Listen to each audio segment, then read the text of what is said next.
ಗಣಪತಿ ಶಾರದಾ ಗುರುಭ್ಯೋ ನಮಃ. ತ್ವಮೇವ ಮಾತಾ ಚ ಪಿತಾ ತ್ವಮೇವ, ತ್ವಮೇವ ಬಂಧುಶ್ಚ ಸಖಾ ತ್ವಮೇವ, ತ್ವಮೇವ ವಿದ್ಯಾ ದ್ರವಿಣಂ ತ್ವಮೇವ, ತ್ವಮೇವ ಸರ್ವಂ ಮಮ ದೇವ. ಶ್ರೋತೃಗಳಿಗೆ ಶ್ರೀ ಶಿವಪುರಾಣದ ಶತರುದ್ರ ಸಂಹಿತೆಗೆ ಸ್ವಾಗತ. ಈ ಅಧ್ಯಾಯದಲ್ಲಿ ಶಿವನ ಕಿರಾತಾವತಾರದ ಪ್ರಸಂಗದಲ್ಲಿ ಶ್ರೀಕೃಷ್ಣನಿಂದ ದ್ವೈತವನದಲ್ಲಿ ದೂರ್ವಾಸರ ಶಾಪದಿಂದ ಪಾಂಡವರ ರಕ್ಷಣೆಯಾದುದು. ವ್ಯಾಸರು ಅರ್ಜುನನಿಗೆ ಶಕ್ರವಿದ್ಯೆ ಮತ್ತು ಪಾರ್ಥಿವ ಪೂಜೆಯ ವಿಧಾನವನ್ನು ತಿಳಿಸಿ ತಪಸ್ಸಿಗಾಗಿ ಸಮ್ಮತಿ ಕೊಡುವುದು. ಅರ್ಜುನನು ಇಂದ್ರಕಿಲ ಪರ್ವತದಲ್ಲಿ ತಪಸ್ಸು ಮಾಡಿದುದು. ಇಂದ್ರನ ಆಗಮನ ಮತ್ತು ಅರ್ಜುನನಿಗೆ ವರಪ್ರದಾನವಾದುದು. ಅರ್ಜುನನು ಶಿವನ ಉದ್ದೇಶದಿಂದ ಪುನಃ ತಪಸ್ಸಿನಲ್ಲಿ ತೊಡಗುವ ಕಥಾನಕವನ್ನು ಕೇಳಲಿದ್ದೇವೆ. ಅನಂತರ ಪಾರ್ವತಿಯ ವಿವಾಹ ಪ್ರಸಂಗದಲ್ಲಿ ಎತ್ತಿದ ಜಟಿಲ ನರ್ತಕ ದ್ವಿಜ ಮೊದಲಾದ ಅವತಾರಗಳನ್ನು ತಿಳಿಸಿ ಮತ್ತೆ ಅಶ್ವತ್ಥಾಮ ಅವತಾರದ ಕಥೆಯನ್ನು ತಿಳಿಸಿ ನಂದೀಶ್ವರನು ಮುಂದೆ ಹೇಳುತ್ತಾನೆ. ಬುದ್ಧಿವಂತರಾದ ಸನತ್ಕುಮಾರರೇ, ಈಗ ನೀವು ಪಿನಾಕಧಾರಿ ಭಗವಾನ್ ಶಿವನ ಕಿರಾತವೆಂಬ ಅವತಾರದ ವರ್ಣನೆಯನ್ನು ಕೇಳಿರಿ. ಆ ಅವತಾರದಲ್ಲಿ ಅವನು ಮೂಕನೆಂಬ ದೈತ್ಯನ ವಧೆ ಮತ್ತು ಪ್ರಸನ್ನನಾಗಿ ಅರ್ಜುನನಿಗೆ ವರಪ್ರಸಾದವನ್ನು ಮಾಡಿದ್ದನು. ದುರ್ಯೋಧನನು ಮಹಾಬಲಿಷ್ಠ ಪಾಂಡವರನ್ನು ಕಪಟ ಜೂಜಿನಲ್ಲಿ ಗೆದ್ದುಕೊಂಡಾಗ ಅವರು ತಮ್ಮ ಸಾಧ್ವಿ ಪತ್ನಿ ದ್ರೌಪದಿಯೊಂದಿಗೆ ದ್ವೈತವನಕ್ಕೆ ಬಂದರು. ಅಲ್ಲಿ ಆ ಪಾಂಡವರು ಸೂರ್ಯನು ಕೊಟ್ಟ ಅಕ್ಷಯ ಪಾತ್ರೆಯಿಂದ ಸುಖವಾಗಿ ತಮ್ಮ ಸಮಯವನ್ನು ಕಳೆಯತೊಡಗಿದರು.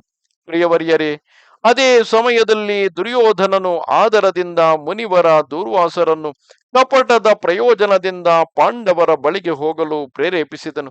ಆಗ ಮಹರ್ಷಿ ದೂರ್ವಾಸರು ತಮ್ಮ 10,000 ಶಿಷ್ಯರೊಂದಿಗೆ ಆನಂದದಿಂದ ಅಲ್ಲಿಗೆ ಹೋಗಿ ಪಾಂಡವರಲ್ಲಿ ಇಚ್ಛಾ ಭೋಜನವನ್ನು ಬಯಸಿದರು.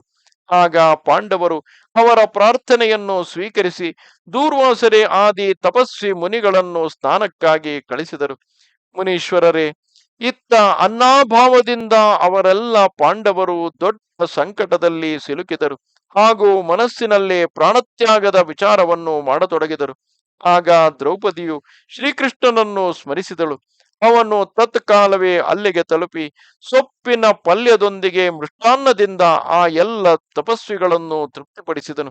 ಮತ್ತೆ ಮಹರ್ಷಿ ದೂರ್ವಾಸರು ತಮ್ಮ ಶಿಷ್ಯರು ತೃಪ್ತರಾಗಿರುವುದನ್ನು ನೋಡಿ ಅಲ್ಲಿಂದ ಹೊರಟು ಹೋದರು. ಹೀಗೆ ಶ್ರೀಕೃಷ್ಣನ ಕೃಪೆಯಿಂದ ಆಗ ಪಾಂಡವರು ಸಂಕಟ ಮುಕ್ತರಾದರು. ಅನಂತರ ಭಗವಾನ್ ಶ್ರೀಕೃಷ್ಣನು ಪಾಂಡವರಿಗೆ ಶಿವನನ್ನು ಆರಾಧಿಸಲು ಸಮ್ಮತಿ ಕೊಟ್ಟನು. ಬಳಿಕ ವೇದವ್ಯಾಸರು ಬಂದು ಅವರಿಗೆ ಶಂಕರನ ಆರಾಧನೆಯ ಕುರಿತು ಆದೇಶವನ್ನು ಕೊಡುತ್ತಾ ಹೇಳುತ್ತಾರೆ. ಶಿವನು ಸಂಪೂರ್ಣ ದುಃಖಗಳನ್ನು ವಿನಾಶ ಮಾಡುವವನು. ಅವನು ಸ್ವಲ್ಪ ಸಮಯವೇ ಭಕ್ತಿಯನ್ನು ಮಾಡುವುದರಿಂದಲೇ ಪ್ರಸನ್ನನಾಗುವನು. ಆದ್ದರಿಂದ ಎಲ್ಲ ಜನರು ಶಂಕರನ ಸೇವೆಯನ್ನು ಮಾಡಬೇಕು. ಆ ಮಹೇಶ್ವರನು ಪ್ರಸನ್ನನಾದಾಗ ಭಕ್ತರ ಎಲ್ಲ ಅಭಿಲಾಷೆಗಳನ್ನು ಪೂರ್ಣಗೊಳಿಸುವನು. ಎಲ್ಲಿಯವರೆಗೆಂದರೆ ಈ ಲೋಕದಲ್ಲಿ ಎಲ್ಲ ಭೋಗಗಳನ್ನು, ಪರಲೋಕದಲ್ಲಿ ಮುಕ್ತಿಯನ್ನು ಕೊಟ್ಟು ಬಿಡುವನು. ಇದು ಖಂಡಿತವಾದ ನಿಶ್ಚಯವಾಗಿದೆ. ಅದಕ್ಕಾಗಿ ಮುಕ್ತಿ ರೂಪಿ ಫಲದ ಕಾಮನೆಯುಳ್ಳ ಮನುಷ್ಯರು ಸದಾ ಶಂಭುವಿನ ಸೇವೆಯನ್ನು ಮಾಡಬೇಕು. ಏಕೆಂದರೆ ಭಗವಾನ್ ಶಂಕರನು ಸಾಕ್ಷಾತ್ ಪರಮ ಪುರುಷ, ದುಷ್ಟರ ಸಂಹಾರಕ ಹಾಗೂ ಸತ್ಪುರುಷರ ಆಶ್ರಯ ಸ್ವರೂಪನಾಗಿರುವನು. ಈಗ ಅರ್ಜುನನು ಮೊದಲಿಗೆ ದೃಢತೆಯಿಂದ ಶಕ್ರ ವಿದ್ಯೆಯನ್ನು ಜಪ ಮಾಡಲಿ. ಆಗ ಇಂದ್ರನು ಮೊದಲಿಗೆ ಪರೀಕ್ಷಿಸುವನು, ಅನಂತರ ಸಂತುಷ್ಟನಾಗುವನು. ಪ್ರಸನ್ನನಾದಾಗ ಅವನು ಸದಾಕಾಲ ವಿಘ್ನಗಳನ್ನು ನಾಶ ಮಾಡುತ್ತಾ ಇರುವನು ಹಾಗೂ ಮತ್ತೆ ಶಿವನ ಶ್ರೇಷ್ಠ ಮಂತ್ರವನ್ನು ಉಪದೇಶಿಸುವನು. ನಂದೀಶ್ವರನು ಹೇಳುತ್ತಾನೆ, ಮುನಿಯೇ, ಇಷ್ಟು ಹೇಳಿ ವ್ಯಾಸರು ಅರ್ಜುನನನ್ನು ಕರೆದು ಅವನಿಗೆ ಶಕ್ರ ವಿದ್ಯೆಯನ್ನು ಉಪದೇಶಿಸಲು ಸಿದ್ಧರಾದಾಗ ತೀಕ್ಷ್ಣ ಬುದ್ಧಿಯುಳ್ಳ ಅರ್ಜುನನು ಸ್ನಾನ ಮಾಡಿ ಪೂರ್ವಾಭಿಮುಖನಾಗಿ ಕುಳಿತು ಆ ವಿದ್ಯೆಯನ್ನು ಗ್ರಹಿಸಿದನು. ಮತ್ತೆ ಉದಾರ ಬುದ್ಧಿಯುಳ್ಳ ಮುನಿವರಿಯ ವ್ಯಾಸರು ಅರ್ಜುನನಿಗೆ ಪಾರ್ಥಿವ ಲಿಂಗದ ಪೂಜಾ ವಿಧಾನವನ್ನು ತಿಳಿಸಿ ಈ ರೀತಿಯಾಗಿ ಹೇಳುತ್ತಾರೆ. ಪಾರ್ಥನೆ, ಈಗ ನೀನು ಇಲ್ಲಿಂದ ಪರಮ ರಮಣೀಯ ಇಂದ್ರಕೀಲ ಪರ್ವತಕ್ಕೆ ಹೋಗು. ಅಲ್ಲಿ ಜಾಹ್ನವಿಯ ತೀರದಲ್ಲಿ ಕುಳಿತು ತಪಸ್ಸನ್ನು ಮಾಡು.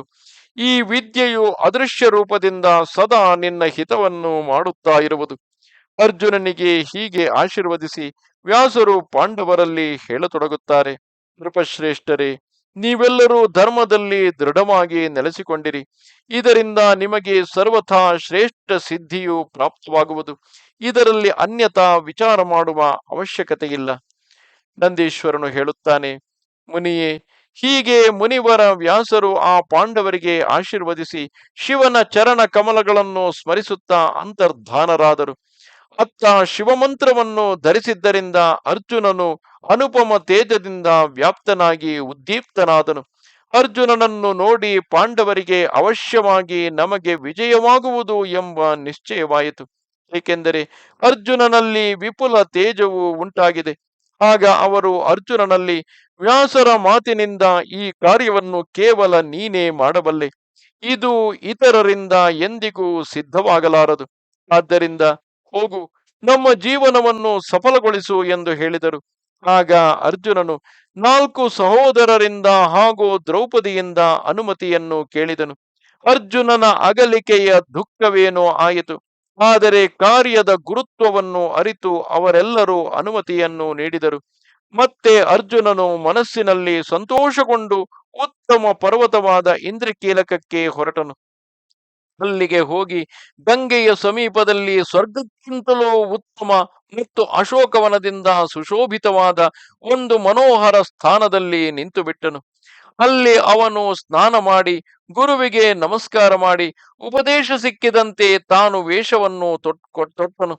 ಮತ್ತೆ ಮೊದಲಿಗೆ ಈ ಮನಸ್ಸಿನಲ್ಲಿ ಇಂದ್ರಿಯಗಳನ್ನು ಸೆಳೆದುಕೊಂಡು ಆಸನ ಹಾಕಿ ಕುಳಿತು ಬಿಟ್ಟನು. ಅನಂತರ ಸಮಸೂತ್ರವುಳ್ಳ ಸುಂದರ ಪಾರ್ಥಿವ ಶಿವಲಿಂಗವನ್ನು ನಿರ್ಮಿಸಿಕೊಂಡು ಅದರ ಮುಂದೆ ಅನುಪಮ ತೇಜೋರಾಶಿ ಶಂಕರನನ್ನು ಧ್ಯಾನಿಸತೊಡಗಿದನು. ಅವನು 3 ಹೊತ್ತು ಸ್ನಾನ ಮಾಡಿ ಅನೇಕ ಪ್ರಕಾರದಿಂದ ಪದೇ ಪದೇ ಶಿವನನ್ನು ಪೂಜಿಸುತ್ತಾ ಉಪಾಸನೆಯಲ್ಲಿ ತತ್ಪರನಾದನು. ಆಗ ಅರ್ಜುನನ ತಲೆಯಿಂದ ತೇಜದ ಜ್ವಾಲೆಗಳು ಹೊರಟವು. ಅದನ್ನು ನೋಡಿ ಇಂದ್ರನ ಗುಪ್ತಚರರು ಭಯಗೊಂಡರು. ಇವನು ಇಲ್ಲಿಗೆ ಯಾವಾಗ ಬಂದನು ಎಂದು ಯೋಚಿಸುತ್ತಾ ಈ ಘಟನೆಯನ್ನು ಇಂದ್ರನಿಗೆ ತಿಳಿಸಬೇಕು ಎಂದು ಆಲೋಚಿಸಿ ಕೂಡಲೇ ಇಂದ್ರನ ಬಳಿಗೆ ತೆರಳಿದರು. ಆ ಗುಪ್ತಚರರು ಹೇಳುತ್ತಾರೆ, ದೇವೇಶನೇ, ವನದಲ್ಲಿ ಓರ್ವ ಪುರುಷನು ತಪಸ್ಸು ಮಾಡುತ್ತಿರುವನು. ಆದರೆ ಅವನು ದೇವತೆಯೋ ಋಷಿಯೋ ಸೂರ್ಯನೋ ಅಗ್ನಿಯೋ ನಮಗೆ ತಿಳಿದಿಲ್ಲ. ಅವನ ತೇಜದಿಂದಲೇ ಸಂತಪ್ತರಾಗಿ ನಿಮ್ಮ ಬಳಿಗೆ ಬಂದಿರುವೆವು. ನಾವು ಅವನ ಚರಿತ್ರವನ್ನು ನಿಮಗೆ ತಿಳಿಸಿರುವೆವು. ಇನ್ನು ನಿಮಗೆ ಉಚಿತವೆನಿಸಿದಂತೆ ಮಾಡಿರಿ. ನಂದೀಶ್ವರನು ಹೇಳುತ್ತಾನೆ, ಮುನಿಯೇ, ಆ ಗುಪ್ತಚರರು ಹೀಗೆ ಹೇಳಿದಾಗ ಇಂದ್ರನಿಗೆ ತನ್ನ ಪುತ್ರ ಅರ್ಜುನನ ಮನೋರಥವು ಅರಿವಾಯಿತು. ಆಗ ಅವನು ಪರ್ವತ ರಕ್ಷಕರನ್ನು ಬೀಳ್ಕೊಟ್ಟು ಸ್ವತಃ ತಾನೇ ಅಲ್ಲಿಗೆ ಹೋಗಲು ಯೋಚಿಸಿದನು. ವಿಪ್ರವರನೇ, ಇಂದ್ರನು ಅರ್ಜುನನನ್ನು ಪರೀಕ್ಷಿಸಲಿಕ್ಕಾಗಿ ವೃದ್ಧ ಬ್ರಹ್ಮಚಾರಿಯ ವೇಷವನ್ನು ತೊಟ್ಟು ಅಲ್ಲಿಗೆ ತಲುಪಿದನು. ಆಗ ಅವನು ಬಂದಿರುವುದನ್ನು ನೋಡಿ ಪಾಂಡುಪುತ್ರ ಅರ್ಜುನನು ಅವನನ್ನು ಪೂಜಿಸಿ ಅವನನ್ನು ಸ್ತುತಿಸಿ ಮುಂದೆ ನಿಂತು ಕೇಳತೊಡಗಿದನು. ಬ್ರಹ್ಮಚಾರಿಯೇ, ಈಗ ಎಲ್ಲಿಂದ ತಮ್ಮ ಶುಭಾಗಮನವಾಯಿತು?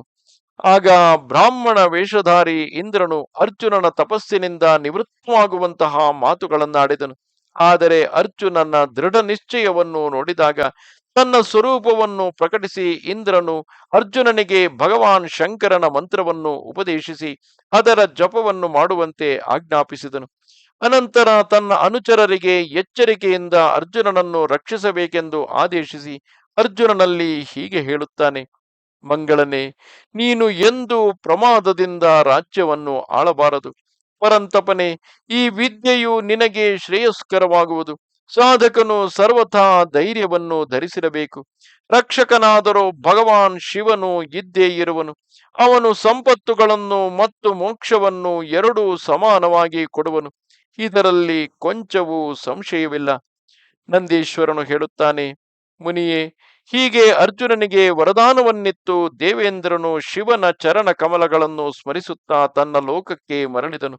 ಆಗ ಮಹಾವೀರ ಅರ್ಜುನನು ಸುರೇಶ್ವರನಿಗೆ ನಮಸ್ಕರಿಸಿ ಮನಸ್ಸನ್ನು ವಶಪಡಿಸಿಕೊಂಡು ಇಂದ್ರನ ಉಪದೇಶಕ್ಕೆ ಅನುಸಾರ ಶಿವನ ಉದ್ದೇಶದಿಂದ ತಪಸ್ಸು ಮಾಡತೊಡಗಿದನು. ನಮಸ್ತೆ ಶಾರದೆ ದೇವಿ ಕಾಶ್ಮೀರ ಪುರವಾಸಿನಿ ತ್ವಾಮಹಂ ಪ್ರಾರ್ಥಯೇ ನಿತ್ಯಂ ವಿದ್ಯಾದಾನಂಚ ದೇಹಿಮೆ. ನಮಸ್ಕಾರ.